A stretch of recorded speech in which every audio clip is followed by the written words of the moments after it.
अब हम बात करेंगे प्रोब के बारे में। देखिए प्रोब कहेंगे आपको यहाँ पे लिखा मिला होगा डीएनए प्रोब, cDNA प्रोब या आरएनए प्रोब। इसके इतने सारे नाम हो सकते हैं, प्रोब हो सकता है, cDNA प्रोब हो सकता है, या फिर आपको लिखा होगा डीएनए प्रोब, या कहीं कहीं आपको आरएनए प्रोब के भी नाम से ये जो टॉपिक है ये आपको लिखा मिल सकता है। अब जानेंगे प्रोब क्या होता है। इसके पहले आपने पढ़ा था सीक्वेंसिंग ऑफ न्यूक्लियोटाइड, मतलब कि अगर कोई भी डीएनए है तो उस डीएनए में जो उनका बेस का अरेंजमेंट है उनको अगर पता कर लें क्या बोल उसको हम सीक्वेंसिंग ऑफ न्यूक्लियोटाइड। जैसे आपने डीएनए एक्सट्रैक्ट किया किसी भी सोर्स से, फिर आपने उसमें जो भी बेस पेयर का जो सीक्वेंस है उसको आपने यहाँ पे फाइंड आउट कर लिया। इसे क्या बोलते थे हम लोग, इसे बोलते थे डीएनए की सीक्वेंसिंग, यानी इसमें जो बेस पेयर है इनका सीक्वेंस फाइंड आउट करना। तो प्रोब क्या होते हैं, बेसिकली आपका ये इसी के बाद का स्टेप होता है। तो प्रोब को हम लोग ऐसे डिफाइन करते हैं कि इसको बोलते हैं शॉर्ट या फिर ऐसे single standard DNA with short fragment, single standard DNA with short fragment. ये फ्रेगमेंट कितना हो सकता है, ये हो सकता है अप टू 1000 बेस पेयर। ठीक है, देखिए मतलब कि अगर कोई भी डीएनए का फ्रेगमेंट वो अगर सिंगल स्टैंडर्ड है और शॉर्ट है जिसमें बेस पेयर कितने हो सकते हैं 1000 तक। तो अब ये पूरा नहीं हुआ, इसमें क्या है कि सिंगल स्टैंडर्ड है, शॉर्ट है, but with non sequence, non sequence है उसका, नॉन सीक्वेंस है साथ में विच can be labelled, which can be labelled. अब ये हमारा हो गया पूरा प्रोब। मतलब क्या हुआ कि डीएनए का कोई भी छोटा सा फ्रेगमेंट जिसका सीक्वेंस हमें पहले से पता हुआ है और साथ में हमने उसकी लेबलिंग कर दी है उसको बोलेंगे प्रोब। जैसे हमने एक यहाँ पे डीएनए को निकाला, इसका हमने किया एक्सट्रैक्शन, फिर हमने इसकी सीक्वेंसिंग की। अगर सीक्वेंसिंग करने के बाद हम यहाँ पे इसको सिंगल स्टैंडर्ड फॉर्म में चेंज कर देंगे और साथ में इसको लेबल्ड कर देंगे तो अब इसे बोलेंगे प्रोब। ठीक है, प्रोब समझ में आया क्या होता है, single standard DNA with short fragment up to 1000 base. इसमें क्या होता है कि it has non sequence which can be labelled, मतलब यहाँ पे ये छोटा सा डीएनए होगा फ्रेगमेंट जो कि सिंगल स्टैंडर्ड का होगा, इसका सीक्वेंस पता होंगे और इसमें हम लेबल्ड करेंगे। ठीक है, अब यहाँ मेन बात ये आती है कि सीक्वेंस नोन, मतलब दो बातें आपको हैं, एक तो इसका सीक्वेंस पता होना चाहिए, दूसरा इसको हम यहाँ पे लेबल्ड करेंगे। जो दो चीज़ें हैं इसको सबसे अगर बात करें इससे पहले वाले की कि जो सीक्वेंस कैसे पता करेंगे, तो सीक्वेंस पता करने के दो तरीका है। अगर इसका सोर्स क्या है कि जो हम डीएनए ले रहे हैं यहाँ पे जिसको हम एज ए प्रोब यूज़ करने वाले हैं, अगर ये नेचुरली मिला हुआ हमें ना, तो सिंपली इसको हम आइसोलेट करेंगे। आइसोलेट करने के बाद इसकी हम सीक्वेंसिंग करा देंगे। अब सीक्वेंसिंग किसी मेथड से कराएं, उसका क्या हुआ हमें उसमें जो सीक्वेंस हो हमें नोन हो गए, ये हमारा पहला तरीका। दूसरा ये है कि अगर हम इस प्रोब को यानी कि हम केमिकली इसको यहाँ पे सिंथेसाइज कर रहे हैं, केमिकली अगर ये है तो फिर आपको पता होता है कि अगर हम यहाँ पे लेंगे 5 मिनट, मान लीजिए कि यहाँ लिया हमने इसमें ऐड किया पॉलीमरेज प्लस एक अलग टाइप का डीएनटीपी, तो हम जो भी यहाँ पे डीएनटीपी ऐड करें उसका हमें पता होता है। मतलब ये अगर हम यहाँ पे किसी डीएनए को अगर हम यहाँ पे लैब में बना रहे हैं या फिर केमिकली उसको यहाँ पे बना रहे हैं तो उसका सीक्वेंस पता हो जाता है। तो अगर इस तरह से कोई है तो हम दो तरीक़ों से ये पता कर सकते हैं इसका सीक्वेंस। पहला क्या हुआ कि अगर वो डीएनए हमने यहाँ पे नेचुरली किसी सेल से या किसी की बॉडी से एक्सट्रैक्ट किया हुआ है तो उसमें क्या करेंगे हम उसको आइसोलेट करने के बाद उसकी सीक्वेंसिंग कर देंगे किसी भी मेथड से, उसका सीक्वेंस क्या हो जाएगा हमें नोन हो जाएगा। ठीक है, पहला तरीका। दूसरा, अगर वो प्रोब का सोर्स क्या है कि हमने उसको लैब में केमिकली सिंथेसाइज करके बनाया हुआ है, तो क्या करेंगे कि जब ये उसको बनाएंगे उसी टाइम पे इसका सीक्वेंस यहाँ नोट डाउन करते जाएंगे कि हमने कौन कौन सा डीएनटीपी किस सीक्वेंस में यहाँ पे इसको ऐड किया हुआ, तब जाकर हमारा इतना डीएनए का फ्रेगमेंट बना हुआ है। तो ये हुआ हमारा तरीका यहाँ पे उस सीक्वेंस को यहाँ पे पता करने का। अब बात आती है यहाँ पे दूसरा जो यहाँ कंडीशन है प्रोब के लिए, उसको यहाँ पे लेबल्ड कैसे करेंगे हम। ठीक है, तो लेबलिंग के लिए बेसिकली आपको दो तरीका होता है, एक होता है रेडियो एक्टिव, दूसरा आपको यहाँ पे नॉन रेडियो एक्टिव लेबलिंग। ठीक है, इसकी बात कर लेते हैं रेडियो एक्टिव लेबलिंग और नॉन रेडियो एक्टिव लेबलिंग की। देखिए नाम से क्या लग रहा है कि जो पहला वाला आपका यहाँ पर होगा लेबलिंग, इसमें क्या करेंगे कि हम कोई किसी भी रेडियो एक्टिव एलिमेंट जो होते हैं हम उसका यहाँ पे यूज़ करेंगे और उसको उसी किसी मतलब डीएनए के फ्रेगमेंट जो हम एज ए प्रोब उसको यूज़ करने वाले हैं उसी में लगा देंगे। दूसरा क्या होता है कि लेबलिंग हम सेकंड वाले में भी करेंगे, बट वहाँ पे क्या होगा कि जो वहाँ पे हम यूज़ करेंगे मेथड वो हमारा क्या होगा नॉन रेडियोएक्टिव लेबलिंग होगा। ठीक है, पहला बात कर लेते हैं लेबलिंग में।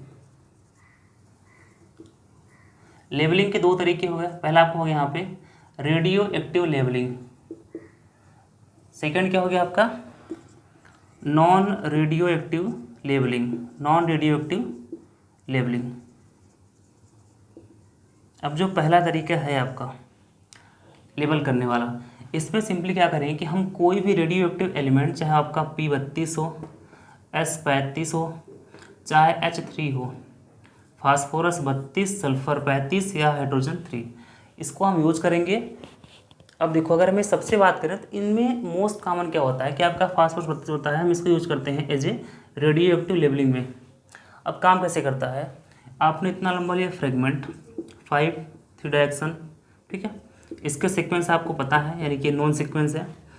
अब ये है कि अगर हमें यहाँ पे इसको ला के ऐड करना होगा तो अगर इसके हम स्ट्रक्चर को ध्यान यहाँ पे इसको देखें ध्यान से हम डीएनए को, तो इसमें क्या होता है कि आपको जो पहला होगा 5 एंड पे, इसका जो 5 प्राइम यहाँ पे होगा, इसका जो फॉस्फेट होगा, ठीक है, ये रहेगा आपका यहाँ पे पहले से नेचुरली। तो हमें करना क्या है कि जो हमने यहाँ पे लिया फ्रेगमेंट, जिसको हमें एज ए प्रोब यूज करना होगा, इसमें हम यहाँ पे अप्लाई करेंगे 2 एंजाइम।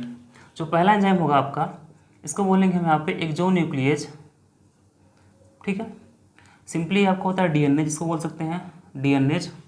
और सेकेंड इसमें यूज करेंगे हम पॉलीमरेज, ठीक है। अब ये जो आपका तरीका है, इसको हम ये भी बोलते हैं, इसका एक और नाम होता है निक फॉर्मेशन मेथड, यानी कि रेडियोएक्टिव जो यहाँ पे लेबलिंग करेंगे हम, इसको बोलेंगे निक फॉर्मेशन मेथड।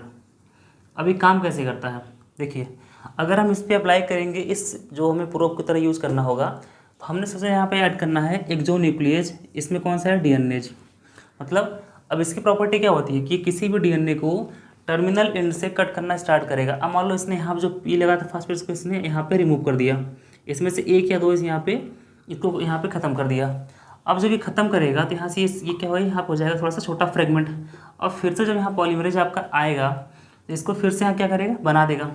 जब ये बनाएगा आपका पॉलीमरेज, फिर क्या होगा, जब ये बनाएगा तो इसी टाइम पे जो फास्फोरस पहले था आपका नेचुरल वाला, उसमें डीएनटीपी में हम पहले से क्या यहाँ पर कर देंगे लेबल, इस पर हम P32 को लेबल कर देंगे। ये आगे यहाँ पे क्या हो गया, इस पूरे सीक्वेंस से फिट बैठ गया। अब ये हमारा क्या हो गया, इसके हमने एक एंड पे लेबलिंग कर दी है, चाहे यहाँ चाहे आगे, मतलब कहीं भी करेंगे, किसी भी यहाँ पे एंड पे, बट सिंपली है कि हमें किसी एक एंड पे लेबल करना होगा। और लेबल करने के लिए जब यहाँ पे डीएनए हम कट करेंगे साइड से, तो हम कौन सा यहाँ पे यूज़ करेंगे एंजाइम एक्सोन्यूक्लियेज, जिसको बोलते हैं डीएनएज। सेकंड कौन सा यूज़ करेंगे हम पॉलीमरेज, जो क्या करेगा हमारा कि जो यहाँ पे कट करके निकाला हुआ है, जो यहाँ पे निकला है उसी के ये रिप्लेस करके खुद यहाँ पे चला आएगा। इसे बोलते हैं यहाँ पे हम radioactive labelling with the nick formation method. अब निक क्या होता है देखिए, अगर हम किसी भी डीएनए अगर यहाँ पे है, इसमें अगर छोटा सा 1 या 2 बेस अगर हटाएंगे, इसको बोलेंगे निक, ठीक है।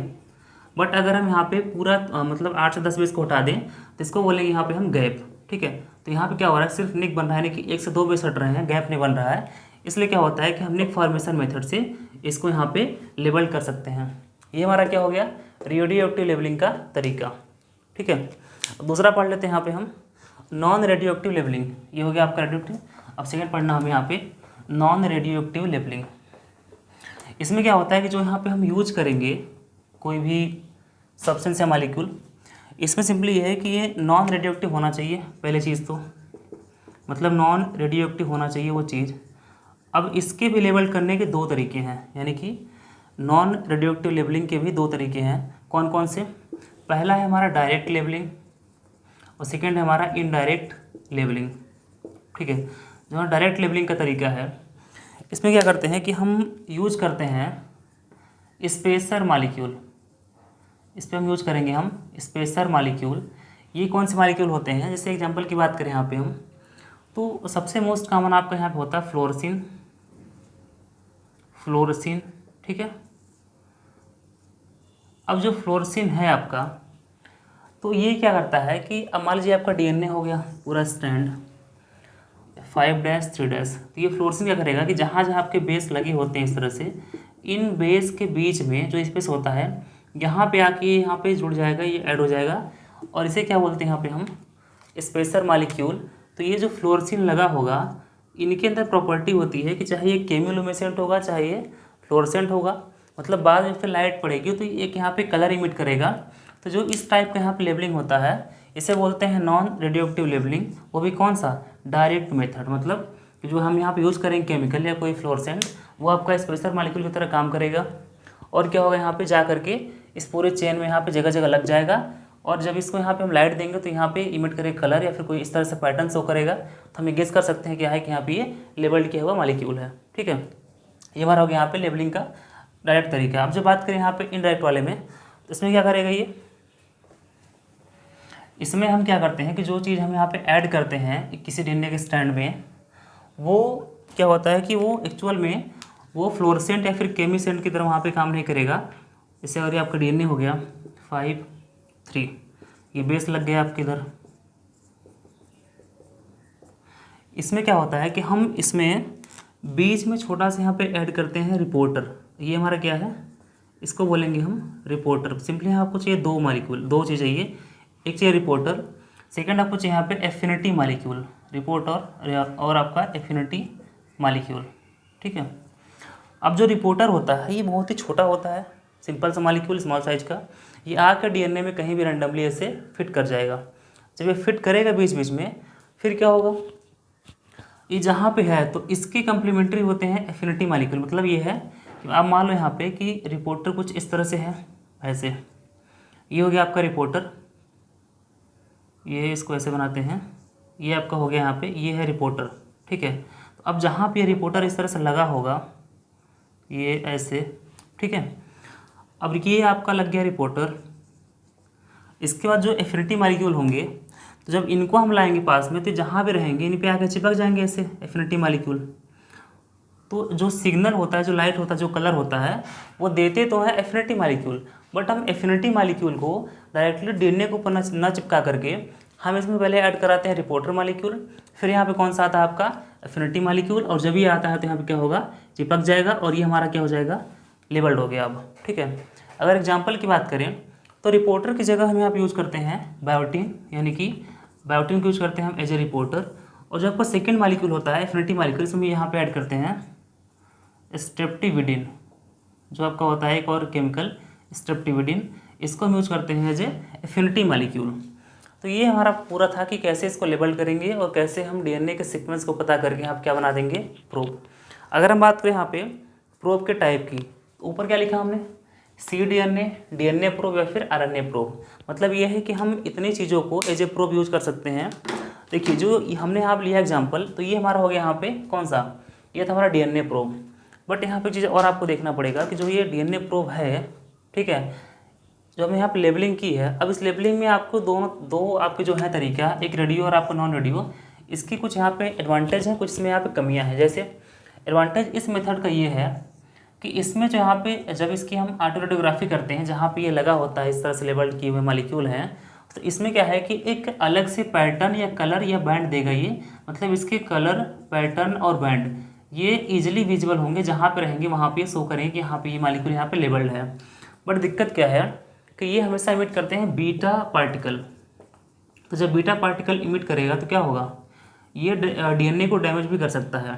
तो इसलिए क्या होता है कि साथ में ये कॉस्टली भी है, तो इसको यहाँ पे यूज़ करते हैं। लेकिन अगर हमारे पास अवेलेबल है तब फिर क्या करेंगे हम सेकंड वाले में, इसमें जो यहाँ पे यूज़ करते हैं सब्सटेंस, ये हमारा क्या, ये होता है नॉन रेडियो एक्टिव। तो इसके लिए क्या होता है कि जो यहाँ पे केमिकल या जो इस तरह से यूज़ करते हैं फ्लोरेसेंट वगैरह, ये थोड़े से हार्मफुल नहीं होते हैं नेचर में। लेकिन दिक्कत क्या है, अगर मान लो कि इसमें जो हमने यहाँ पे स्पेशल मॉलिक्यूल या फिर इस तरह से रिपोर्टर ये ऐड किया हुआ है एफिनिटी मॉलिक्यूल, अगर ये प्रॉपर वहाँ पे लिंक नहीं हो पाया है और ये एक कलर या बैंड ना दे, तो फिर यहाँ पे क्या होगा, इनमें दिक्कत होगा इसको पहचानने में। ठीक है, तो ये हमारा क्या था, डीएनए प्रोब। अगर बात करें यहाँ पे cDNA प्रोब की, तो सी क्या बोलते हैं, कम्प्लीमेंट्री डीएनए प्रोब। अब मान लो कि हमें कोई यहाँ पे ऐसा वहाँ पे मिल गया पैथोजन जिसकी बॉडी में कि वो सिर्फ आरएनए का वायरस है, फिर आरएनए ही हो, उसमें डीएनए ना हो, तो क्या करेंगे कि हम उसका यहाँ पे आरएनए का करेंगे आइसोलेशन, और आरएनए को आइसोलेट करने के बाद हम यहाँ पे यूज करेंगे रिवर्स ट्रांसक्रिप्टेज एंजाइम, और उसका हम कराएंगे रिवर्स ट्रांसक्रिप्शन, और कराने के बाद क्या करेंगे, फिर उससे हम बनाएंगे cDNA यानी कि कम्प्लीमेंट्री डीएनए। मतलब अब ये आपको मिले यहाँ पे आरएनए 5'3', इसके सीक्वेंस ऐसे लगे होते हैं, ऐसे ऐसे ऐसे, ये हो गया आपका आरएनए, और ये आपको मिला है किसी भी रेट्रोवायरस या फिर किसी पैथोजन से। अगर हमें इस आरएनए का डीएनए निकालना होगा तो आपको पता है कि जो हमारा सेंट्रल डोगमा चलता है उसमें डीएनए से क्या बनता है, आरएनए, आरएनए से प्रोटीन। तो जब डीएनए से आरएनए बनेगा इसे क्या नाम देंगे हम, इसे नाम देते हैं ट्रांसक्रिप्शन, ट्रांसक्रिप्शन, ठीक है। और आरएनए से क्या बनता है, प्रोटीन, बीच में क्या नाम देते हैं यहाँ पे प्रोसेस को, ट्रांसलेशन।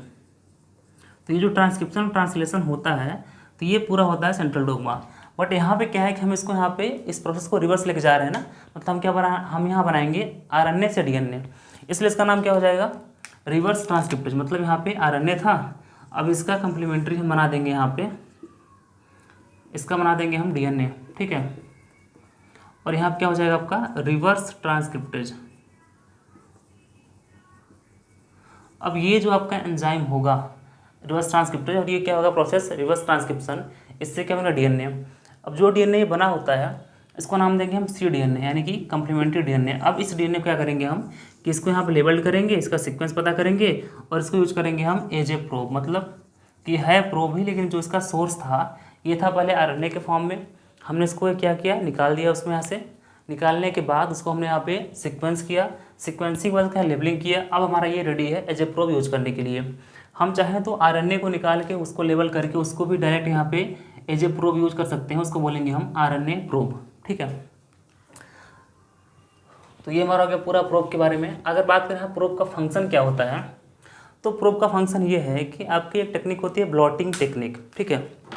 ब्लॉटिंग में क्या होता है कि हम किसी भी सैंपल मॉलिक्यूल में से, ब्लॉटिंग की आपकी 3 तरह की होती है टेक्निक, और तीनों टेक्निक से हम अलग अलग मॉलिक्यूल को पहचानते हैं। जैसे ब्लॉटिंग में सबसे मोस्ट कम होता है आपका साउदर्न ब्लॉटिंग, इससे पहचानते हैं डीएनए को। सेकंड आपको होता है नॉर्दर्न, इससे पहचानते हैं आरएनए को।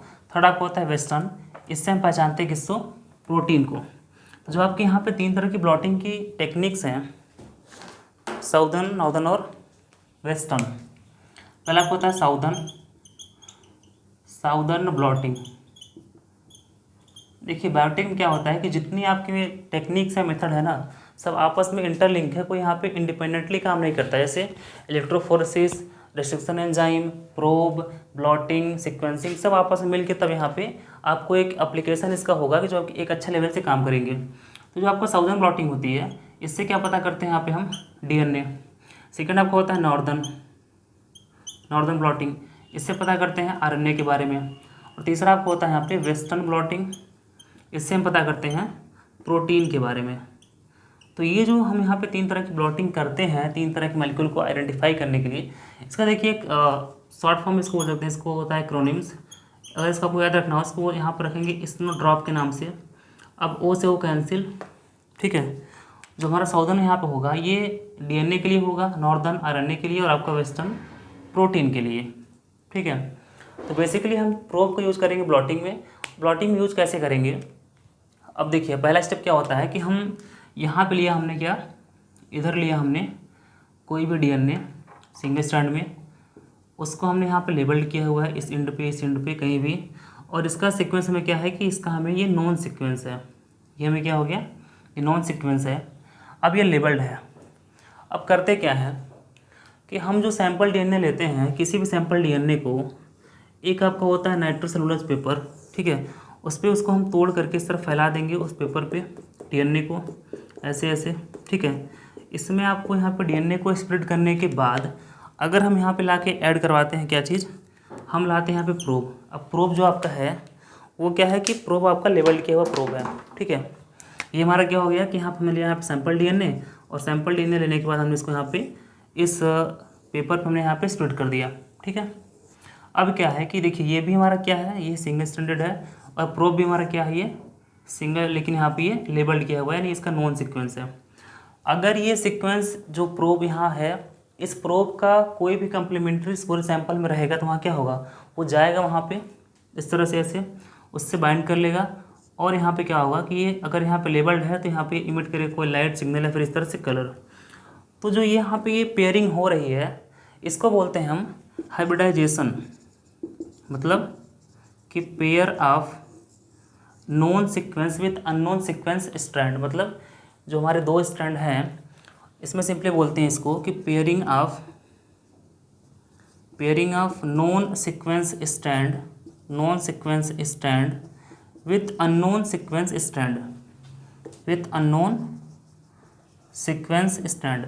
अब जो नॉन सीक्वेंस स्ट्रैंड है इसको क्या बोलते हैं? प्रोब। तो सिंपली इसको ऐसे बोल सकते हैं कि प्रोब का किसी सैंपल मॉलिक्यूल में से अपने कंप्लीमेंट्री स्ट्रैंड के साथ पेयरिंग करना क्या होता है? हाइब्रिडाइजेशन। ठीक है, तो अगर ये हो गया इसका मतलब क्या है, जब ये एक्स्ट्रा आपके बचे होंगे जो अनबाउंडेड है, इसको अगर हम यहाँ पे वॉश ऑफ कर देंगे, पूरा इसको धो देंगे, यहाँ पे खत्म हो जाएगा, फिर क्या होगा कि जहाँ जहाँ ये लगे होंगे वहाँ लाइट इमिट करेगा और हम गेस कर सकते हैं कि इससे इस सैंपल मॉलिक्यूल में ये सीक्वेंस पहले से पता था। तो ये हमारा क्या होता है कि पूरा प्रोब का एप्लीकेशन होता है और इसको हम ऐसे यूज करते हैं।